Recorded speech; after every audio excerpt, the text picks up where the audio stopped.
अस्सलाम वालेकुम रहमतुल्लाह। बेटे आज के लेक्चर में लेक्चर नंबर 22 है हमारा और इसमें हम डिस्कस करने जा रहे हैं आइसोमरिज्म की आखिरी टाइप ऑप्टिकल आइसोमरिज्म। फेडरल की बुक में ये टॉपिक मौजूद है, पंजाब की टेक्स्ट बुक में ये टॉपिक मौजूद नहीं है ज़ाहिर है, लेकिन एज ए स्टूडेंट हमें इसको फेडरल में भी है, KPK की बुक्स में भी है और वैसे भी इस लेवल पे हमें ज़रूर पता होना चाहिए कम से कम कि स्टीरियो आइसोमरिज्म की ये जो क्लास है जिसे ऑप्टिकल आइसोमरिज्म कहते हैं ये क्या होती है। तो चंद मिनट्स में हम ऑप्टिकल आइसोमरिज्म को जो हमारे सिलेबस में है उसे कंप्लीट करेंगे। ऑप्टिकल आइसोमरिज्म एक क्लास ऑफ आइसोमरिज्म है जिसमें isomers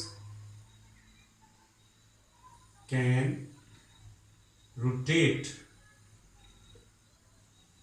the plane polarized light towards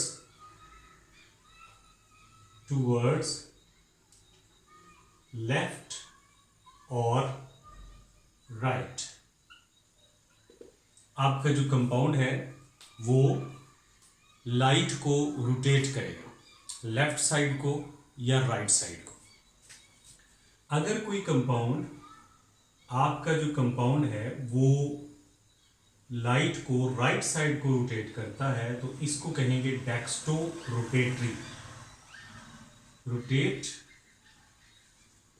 the light, कौन सी light? Plane polarised light towards right यानी क्लॉकवाइज रोटेशन करें। इसको बोलेंगे डेक्स्ट्रो रोटेटरी। डेक्स्ट्रो वर्ड का मतलब राइट होता है और इसको पॉजिटिव से शो किया जाता है। इसके दूसरी जो टाइप है नेगेटिव, जिसे लीवो रोटेटरी कहते हैं। तो लीवो रोटेटरी जो है ये rotate the light towards left. Laevo mean left का मतलब है एंटी क्लॉकवाइज रोटेशन होगी। लिहाजा ये जो ऑप्टिकल आइसोमर्स होते हैं, जो स्टीरियो आइसोमरिज्म में जो एनेंशियोमर्स होते हैं, ये पेयर्स की फॉर्म में होते हैं। एक अगर राइट साइड को रोटेट करेगा तो दूसरा लेफ्ट साइड को रोटेट करेगा। इनमें कौन सी ऐसी बात होती है, एक एग्जांपल मैं आपके सामने लिखा हूँ। ये फर्ज कीजिए कि आपके पास कंपाउंड है जिसे आप कहते हैं टार्टारिक, चलिए लैक्टिक एसिड कर लीजिए जी। लैक्टिक एसिड का कंपाउंड है, ये आपके पास लैक्टिक एसिड है और इसी तरह से एक जो बॉन्ड है इसका ये हमारी साइड को होगा, एक जो बॉन्ड है ये बैक साइड को होगा। तो ये आपके पास इसका मिरर इमेज है। इसमें ये वाली जो साइड है ये ऑपोजिट साइड पे चली जाएगी और ये जो OH है ये इस तरह से हो जाएगा। OH बोल्ड बॉन्ड लिखने का मतलब होता है कि ये जो बॉन्ड है ये हमारी साइड पे।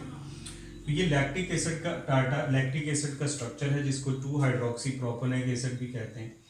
इसमें एक जो कंपाउंड है अगर ये डेक्स्ट्रो रोटेटरी है तो इसका जो मिरर इमेज है वो लीवो रोटेटरी होगा। लिहाजा ये जो डेक्स्ट्रो और लीवो हैं they are called optical isomers और ये हमेशा पेयर्स की फॉर्म में एक दूसरे के मिरर इमेजेस होते हैं लेकिन एक दूसरे पे फिट नहीं आते। हम देखते हैं कि कौन सी ऐसी बात है जो लाइट को रोटेट करने पर मजबूर करती है। यानी 2-3 चीज़ें इस डेफिनेशन में हमने जो पढ़ी हैं। एक तो ये क्लियर हो गया कि ऐसा कंपाउंड जो लाइट को रोटेट करे उसे ऑप्टिकली एक्टिव कंपाउंड कहते हैं। और लाइट कौन सी होगी? Plane polarised light. एक तो इस पे बात करेंगे कि प्लेन पोलराइज्ड लाइट का क्या मतलब, और दूसरा ये कि ऑप्टिकली एक्टिव कंपाउंड जो एनेंशियोमर्स होते हैं ये हमेशा मिरर इमेजेस में होते हैं। तो कौन सी ऐसी कंडीशन है कि आपके कंपाउंड को जो ऑप्टिकली एक्टिव बनाते हैं जी? तो कंडीशन इसकी बड़ी सिंपल है। आपका कंपाउंड एसिमेट्रिक यानी उसमें सिमेट्री नहीं होनी चाहिए या कायरल होना चाहिए। एसिमेट्रिक सब्सटेंस होनी चाहिए जिसे कायरल कहते हैं। उसके अंदर कोई एलिमेंट ऑफ सिमेट्री मौजूद ना हो, स्पेशली जो प्लेन ऑफ सिमेट्री है वो मौजूद ना हो। अब plane of symmetry first year में बच्चे आपने पढ़ा हुआ है कि एक ऐसा इमेजिनरी प्लेन होता है जो आपकी सब्सटेंस को 2 इक्वल हाफ्स में डिवाइड करता है। अगर आपके कंपाउंड में प्लेन ऑफ सिमेट्री मौजूद है तो आपका कंपाउंड ऑप्टिकली एक्टिव नहीं होगा। अच्छा, अब फर्ज कीजिए कि ये मेरा हाथ है, इस पूरे हाथ में कोई भी ऐसी जगह आपको नज़र नहीं आएगी कि जहाँ से आप इसको दो इक्वल हाफ्स में कट करके कन्वर्ट कर सकते हैं। तो ये जो मेरा हाथ है, आपका भी हाथ जो है, ये एसिमेट्रिक सब्सटेंस है। अच्छा, ये इसका मिरर इमेज है, ये इसका मिरर इमेज है, आप देख लीजिए। तो अब ये अगर राइट साइड को रोटेट करेगा तो एग्जैक्ट इसका जो मिरर इमेज है ये लेफ्ट साइड को रोटेट करेगा। ठीक है, ये दोनों मिरर इमेजेस हैं, एक डेक्स्ट्रो है एक लीवो है। अब अगर आप इसको इसी तरह से, यानी अगर आपके सामने ये वाली साइड फ्रंट है तो इस कंपाउंड का भी फ्रंट ही होना चाहिए, आप इसको यूं नहीं कर सकते। अगर आप इसको यूं करेंगे तो ये मिरर इमेज नहीं रहेगा, लिहाजा इस मिरर इमेज को अगर आप इसके ऊपर रखेंगे तो ये देखें ये फिट नहीं आएगा। ठीक है, एक दूसरे के ऊपर एग्जैक्ट फिट नहीं आएगा। लिहाजा ये जो मिरर इमेजेस होते हैं जो ऑप्टिकली एक्टिव होते हैं, दे आर कॉल्ड एनेंटियोमर्स, और वो सुपर इम्पोज नहीं होते, non superimposable mirror images होते हैं। एसिमेट्रिक होनी चाहिए। अब इसमें हमने देखा है कि एक जो स्टीरियोजेनिक सेंटर होता है, स्टीरियोजेनिक सेंटर, ये बेटे आपके कंपाउंड में कोई ऐसी कार्बन होती है, कम से कम एक ऐसी कार्बन कि जिसके साथ 4 डिफरेंट ग्रुप्स अटैच हों। यूं आप कह लीजिए, ये मैंने अमाइनो एसिड का फॉर्मूला लिखा है आपके सामने, सिंपल एक अमाइनो एसिड है एलेनिन। अब इसके साथ 4 डिफरेंट कंपाउंड अटैच हैं, तो ये वाला जो सेंटर है ये इसे कहते हैं स्टीरियोजेनिक सेंटर। ठीक है, तो आपको कैसे पता चलेगा कि आपके कंपाउंड में सिमेट्री है या नहीं? आपने एक ऐसी कार्बन ढूंढनी है, कम से कम ऐसी कार्बन जिसके साथ 4 डिफरेंट ग्रुप अटैच हो। उसे कायरल कार्बन कहेंगे या उसे स्टीरियोजेनिक सेंटर कहेंगे। लेकिन असल शर्त वही है कि कंपाउंड में सिमेट्री ना हो, as a whole molecule chiral हो सकता है कि आपके कंपाउंड में स्टीरियोजेनिक सेंटर्स मौजूद हों लेकिन कंपाउंड में सिमेट्री आ जाए। अगर स्टीरियोजेनिक सेंटर यानी एक से ज़्यादा कार्बन मौजूद हैं और आपके कंपाउंड में एक से ज़्यादा कार्बन होने के बावजूद कंपाउंड ऑप्टिकली एक्टिव नहीं है, तो इसका मतलब उसमें सिमेट्री मौजूद है। तो ये जो कंपाउंड है, इसी तरह से बेटे ये अगर डेक्स्ट्रो रोटेटरी है तो इसका जो मिरर इमेज है वो लीवो रोटेटरी होगा ये, और ये जो मिरर इमेज है ये non superimposable mirror images होंगे CH3NH2। Okay, NH2। ठीक है, अब एक सिंपल सी बात मैं आपसे कहता हूं कि ये कंपाउंड है CH3 CH2 CH2 CH2 sorry CH3, ये है ब्यूटेन। क्या इस कंपाउंड में सिमेट्री मौजूद है? बिल्कुल है। अगर आप इसको यहां से कट करें तो ये दोनों साइड्स इक्वल हैं, तो इसमें सिमेट्री मौजूद है, लिहाजा ये कंपाउंड ऑप्टिकली एक्टिव नहीं, ऑप्टिकली इनएक्टिव। लेकिन अगर आपके कंपाउंड में कोई एक भी सेंटर ऐसा मौजूद हो, लाइक आप यहां पे Cl लिख दीजिए, 2-क्लोरो-ब्यूटेन। अब ये वाली जो कार्बन है देखिए, मिथाइल अटैच है, हाइड्रोजन अटैच है, क्लोरीन अटैच है और ethyl attach, 4 different groups attach. So this carbon is chiral carbon, और ये कंपाउंड जो है अब ऑप्टिकली एक्टिव हो जाएगा। लिहाजा आपके कंपाउंड में सिमेट्री नहीं होनी चाहिए, और ये देखने के लिए कि सिमेट्री होगी कि नहीं होगी या नहीं, सबसे पहले तो आपने ये करना है कि आपने जो है वो ऐसी कार्बन ढूंढनी है जो ऑप्टिकली, जिसके साथ 4 डिफरेंट ग्रुप्स अटैच हो। अब ये जो दोनों मिरर इमेजेस होते हैं जो एक दूसरे पे फिट नहीं आते, they are called enantiomers. What are they called? Enantiomers. जी, पहले तो एनेंटियोमर्स की डेफिनेशन याद कर लीजिए, non superimposable mirror images, ऐसे मिरर इमेजेस जो एक दूसरे पे फिट नहीं आते, एक दूसरे पे सुपर इम्पोज नहीं होते, दे आर कॉल्ड एनेंटियोमर्स, और ये ऑप्टिकली एक्टिव होंगे। ठीक है, एक तो बात आपके जहन में आ गई।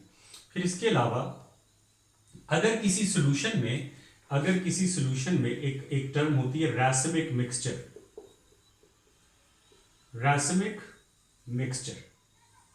ठीक है, मिक्सचर ऑफ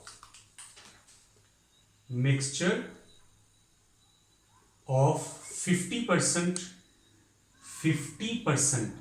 डेक्स्ट्रोरोटेटरी एंड 50% लीवोरोटेटरी, और ये ऑप्टिकली इनएक्टिव होगा। जहन में रखिएगा, अगर आपके सब्सटेंस में 50% कंपाउंड डेक्स्ट्रो है, 50% लीवो है, तो 50% मॉलिक्यूल राइट साइड को रोटेट करने को कोशिश करेंगे लाइट को, और 50% लेफ्ट को। अल्टीमेटली लाइट सीधी पास हो जाएगी और मिक्सचर जो है वो ऑप्टिकली 50-50% हो तो वो राइसमिक मिक्सचर है और उसे ऑप्टिकली एक्टिव कहते हैं। अदरवाइज अगर इनकी रेशो 60-40 है, 70-30 है, तो ये बी मिक्सचर जो है वो ऑप्टिकली एक्टिव होगा। लिहाजा आपके कंपाउंड में जो कंडीशन है वो एसिमेट्री या कायरलिटी होनी चाहिए पूरे कंपाउंड में। बाज़ औक़ात ये होता है कि आप इस टार्टारिक एसिड की एग्जांपल देखिए, आपकी बुक में ही है टार्टारिक एसिड। बाज़ औक़ात ये होता है बेटे कि ये आपके सामने एक कंपाउंड है टार्टारिक एसिड, इसके 4 आइसोमर बनेंगे। पहले तो मैं वो 4 आइसोमर बनाता हूँ, ठीक है। COOH टार्टारिक एसिड, ये इसका स्ट्रक्चर है। इसका मिरर इमेज बना लीजिए, कार्बन 4 लिखिए COOH, इस कार्बन की इस साइड पे OH लिखिए, इस साइड पे हाइड्रोजन लिखिए, सेम। अब इसके 4 आइसोमर बनेंगे, उन 4 में से 2 ऑप्टिकली एक्टिव होते हैं और 2 ऑप्टिकली एक्टिव नहीं होते। ये देखिए जी, ये 2 आइसोमर हो गए, 2 और ड्रॉ कीजिए। तो COOH COH HCHOH। अब OH और जो OH और हाइड्रोजन है ये आपने ऑपोजिट साइड पे लिखनी है। ये 2 आइसोमर ये बनेंगे। तो ये 4 ऐसे स्टीरियो आइसोमर्स हैं इसके जो कि इसके बन सकते हैं। अच्छा, एक कंपाउंड के कितने स्टीरियो आइसोमर्स हो सकते हैं जिसके अंदर कायरलिटी मौजूद है? उसका फॉर्मूला होता है 2, ठीक है जी, 2 की पावर n। अब 2 की पावर n जो है वो कायरल सेंटर है। इसके अंदर 2 कायरल सेंटर हैं, 2 स्टीरियोजेनिक सेंटर हैं जहां पे 4 डिफरेंट ग्रुप्स अटैच हैं। तो 2 यानी 4 आइसोमर बने। लेकिन ये 4 के 4 ऑप्टिकली एक्टिव नहीं है। इसमें ये वाला जो पेयर है, ये वाले जो मिरर इमेजेस है, they are optically active, they are optically act, ठीक है जी। ये वाले जो कंपाउंड हैं, ये जो हमने इस साइड पे लिखे हैं, दे आर ऑप्टिकली इनएक्टिव। कौन से ऑप्टिकली इनएक्टिव हैं? कौन से लाइट को रोटेट नहीं करेंगे? जिनमें हाइड्रोक्सिल ग्रुप सेम पोजीशन पे है और हाइड्रोजन सेम पोजीशन पे, जिनमें इनकी पोजीशन ऑपोजिट है, वो ऑप्टिकली एक्टिव। क्योंकि इन कंपाउंड में 2 स्टीरियोजेनिक सेंटर के साथ साथ कंपाउंड में सिमेट्री नहीं है। कोई ऐसी जगह आपको नहीं मिलेगी जहां से आप इसको 2 इक्वल हाफ्स में कन्वर्ट कर सकते हैं। जबकि यहाँ पे बच्चे आप इसके अंदर ये वाला प्लेन मौजूद है, ये देखिए प्लेन ऑफ सिमेट्री मौजूद है, सिमेट्री मौजूद है। तो लिहाजा इस कंपाउंड में स्टीरियोजेनिक सेंटर तो हैं, यानी कायरल कार्बन तो है, लेकिन ओवरऑल कंपाउंड सिमेट्रिक नहीं है, कायरल नहीं है। सो इसलिए पूरा कंपाउंड के अंदर सिमेट्री मौजूद है। सिमेट्री अगर मौजूद है तो कंपाउंड लाइट को रोटेट नहीं कर सकता, ठीक है। तो ये 2 लाइट को रोटेट नहीं कर सकते, ये 2 रोटेट करेंगे। ये दोनों भी आपस में non superimposable mirror images हैं। अगर किसी कंपाउंड में सिमेट्री मौजूद है और आप इसको 2 इक्वल हाफ्स में कन्वर्ट कर सकते हैं तो उसको मीजो कंपाउंड कहते हैं, मीजोमर, ठीक है। 2 ऐसे मिरर इमेजेस उसके बन जाएं जो एक दूसरे पे फिट आ जाएं, तो उसे आप कहते हैं क्या कहते हैं जी? Meso compound. लिहाजा ये भी मीजो है, ये भी मीजो। अच्छा, अब ये इसके साथ, ये जो इसके साथ है, इसे कहते हैं डायास्टीरियो आइसोमर्स। डायास्टीरियो आइसोमर, डायास्टीरियो आइसोमर्स बेटे ऐसे आइसोमर्स होते हैं जिनका स्ट्रक्चर तो सेम होता है, लेकिन ना वो आइडेंटिकल है, ना वो मिरर इमेजेस हैं, ना वो सुपर इम्पोज होंगे, ठीक है।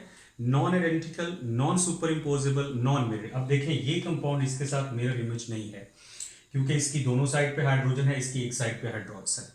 लिहाजा स्ट्रक्चर इनका ऑलमोस्ट सेम है। तो diastereoisomers non identical, non superimposable, non mirror images. Enantiomers क्या होते हैं? Non superimposable but mirror images. Meso compound क्या होता है? जिसके अंदर एक ऐसा कंपाउंड जिसके अंदर कोई सिमेट्री एलिमेंट या प्लेन ऑफ सिमेट्री मौजूद है, जिसको आप 2 इक्वल हाफ्स में कन्वर्ट कर सकते हैं, उसे कहते हैं मीजो कंपाउंड। तो हमारा कंसर्न ऑप्टिकली एक्टिव कंपाउंड से ही होता है। अब जरा थोड़ी सी बात इसकी कर लेते हैं। तो वो तमाम कंपाउंड आपने ढूंढे हैं जिनमें कायरल सेंटर मौजूद है। ओके, अब इसकी जो मेजरमेंट की जाती है, यानी ऑप्टिकल रोटेशन की जो मेजरमेंट की जाती है, वो एक इंस्ट्रूमेंट होता है जिसे पोलैरीमीटर कहते हैं। ऑप्टिकल एक्टिविटी के कितने एंगल पर रोटेट करेगा उसे पोलैरीमीटर कहते हैं। अब पोलैरीमीटर की सिंपल सी बेटा इंस्ट्रूमेंटेशन है कि आपके पास यहाँ पे एक लाइट सोर्स है उस लाइट सोर्स में से हर डायरेक्शन को लाइट जा रही है, हर प्लेन को लाइट जा रही है, ठीक है। इसके आगे आपने एक प्रिज्म रखना है, ये वाला जो प्रिज्म है इसे आप यूं कर लीजिए, यूं कर लीजिए, ठीक है। अब ये वाला जो है इसे कहते हैं पोलराइजर, प्रिज्म है जिसे पोलराइजर कहते हैं और इसको निकोल प्रिज्म कहते हैं। 1928 में विलियम निकोल ने इसको बनाया था और ये बेटे कैल्शियम कार्बोनेट का बना होता है जिसे कैल्साइट भी कहते हैं। ये कैल्साइट मटेरियल का बना होता है। कैल्साइट मटेरियल में ही ये प्रॉपर्टी है कि वो डबल डायफ्रैक्शन मैकेनिज्म से बाकी प्लेन्स को रोक लेगा। तो मुख्तलिफ प्लेन्स में लाइट है, यानी नॉन पोलराइज्ड लाइट है या अनपोलराइज्ड लाइट है, जब वो इस निकोल प्रिज्म से गुजरेगी तो वो एक ही डायरेक्शन में, यानी एक डायरेक्शन में पास होगी, बाकी डायरेक्शंस उसकी फिल्टर हो जाएंगी। तो वो लाइंस, वो जो इलेक्ट्रोमैग्नेटिक रेडिएशन है, जो लाइट है, वो आगे प्रोपेगेट करेगी। इसके आगे बेटे पड़ी होती है आपके पास sample tube. Here is sample tube. इस ट्यूब के अंदर सैंपल पड़ा हुआ है, यानी वो सोल्यूशन जो कंपाउंड है टार्टारिक एसिड का, लैक्टिक एसिड का, अमाइनो एसिड का, जब ये कंपाउंड इसमें से गुजरेगा तो ये जो लाइट है इसकी डायरेक्शन चेंज होना शुरू हो जाएगी, यानी ये लाइट रोटेट होना शुरू हो जाएगी, ठीक है। इसके आगे एक और प्रिज्म होता है। ये जो पोलराइजर है ये नॉन रोटेटेबल है, ये रोटेट नहीं होता, फिक्स है। लेकिन ये वाला जो है ये रोटेटेबल है। अच्छा, रोटेटेबल है, आपने इसको रोटेट करना है। यहाँ पे इसके ऊपर स्केल लगा होता है, इधर से आपने देखना है कि कितने एंगल पे रोटेट हुआ। अब होगा ये, देखें, आपने पहले सैंपल के बगैर लाइट पास करनी, ठीक है, इसमें से लाइट पास करनी है और आपने इसको रोटेट करना है। रोटेट तब तक करना है कि आपको लाइट नजर आना बंद हो जाए विदाउट सैंपल। अच्छा, अब जब आप उसके बाद उसी डिग्री पे, जब आप मतलब लाइट नहीं नजर आ रही थी, ठीक है, फिर जब आपने सैंपल रखा तो क्योंकि सैंपल ने उस प्लेन को रोटेट कर दिया तो आपकी लाइट अब आपको यहाँ से नजर आना शुरू होगी। आपने इसको बेटे, क्योंकि ये रोटेटेबल है, तो आपने इसको इतने डिग्री पे रोटेट करना है कि वो जो लाइट आपको नजर आ रही है वो लाइट दोबारा से नजर आना बंद हो जाए, ठीक है। तो उससे ये होगा कि आपको पता चल जाएगा कि आपके कंपाउंड ने कितने डिग्री पे लाइट को रोटेट किया है, लेफ्ट किया है, राइट किया है, वो आपको आइडिया हो जाएगा। तो इसको, ये सारा इसका प्रोसेस है जिसे आप पोलैरीमीटर कहते हैं। पोलराइजर नॉन रोटेटेबल है, ये वाला जो रोटेटेबल है जिसे एनालाइजर कहते हैं। इसको क्या कहते हैं? एनालाइजर। ओके, ये है जी सारा ऑप्टिकल एक्टिविटी। एक ऐसी क्लास ऑफ आइसोमरिज्म जिसमें मॉलिक्यूलर फार्मूला सेम होता है, बॉन्ड कनेक्टिविटी सेम होती है, स्ट्रक्चरल फार्मूला सेम होता है, सिर्फ अरेंजमेंट में, स्पेस में अरेंजमेंट का फर्क होता है। इसमें कंपाउंड में एसिमेट्री होना ज़रूरी है, ठीक है। जो सिस ट्रांस आइसोमरिज्म है उसमें डबल बॉन्ड होना ज़रूरी है, यानी रिस्ट्रिक्टेड रोटेशन होना ज़रूरी है, यहाँ पे एसिमेट्री होना ज़रूरी है। तो आपको एनेंशियोमर्स का भी आइडिया हो गया, आपको डायस्टीरियो आइसोमर्स का भी आइडिया हो गया। अगर आप केपी के पढ़ते हैं तो आपको मीजो कंपाउंड का भी आइडिया हो गया, आपको इंस्ट्रूमेंट का भी पता चल गया, रासायनिक मिक्सचर का भी पता चल गया। सबसे ज़रूरी है कि आपने कंपाउंड में देखना है कि सिमेट्री तो नहीं है, देन कंपाउंड ऑप्टिकली एक्टिव होगा। तो ये था आपका ऑप्टिकल आइसोमरिज्म। इंशाल्लाह इससे आगे फिर नेक्स्ट क्लास में बात करते हैं।